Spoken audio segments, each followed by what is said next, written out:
The Panama Canal, a gateway that changed global trade. The Panama Canal is one of the world's most important man-made waterways, connecting the Atlantic Ocean to the Pacific Ocean across the narrow Isthmus of Panama in Central America.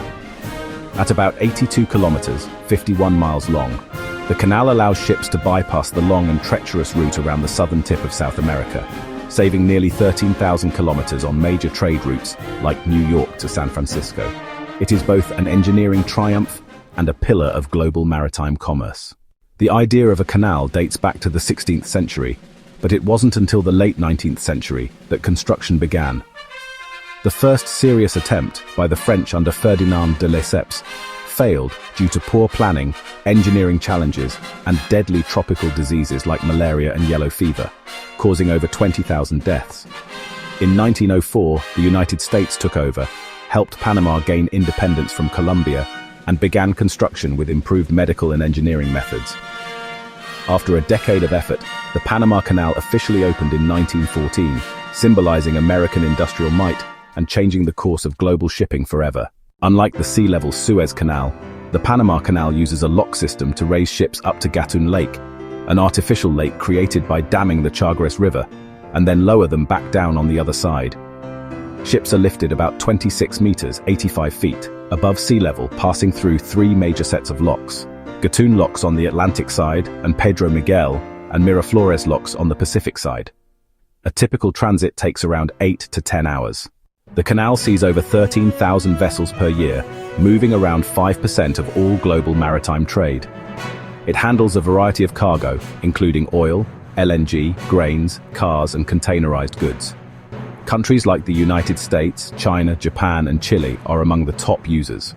The canal is a major revenue generator for Panama, earning over $2.5 billion annually and significantly contributing to its GDP.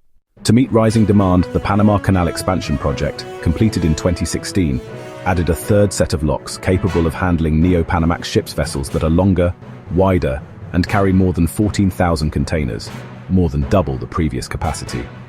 This expansion dramatically boosted the canal's relevance in modern shipping, especially for routes between Asia and the Americas. For most of the 20th century, the canal was controlled by the United States, but under the Torrijos-Carter treaties, it was peacefully handed over to Panama on December 31, 1999. Since then, the Panama Canal Authority, ACP, a Panamanian government agency, has operated the canal efficiently and profitably.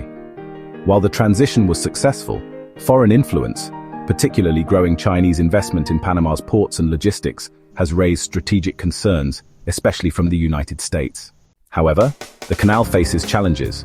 Climate change and droughts, especially linked to El Niño, have lowered water levels in Gatun Lake, threatening transit volumes.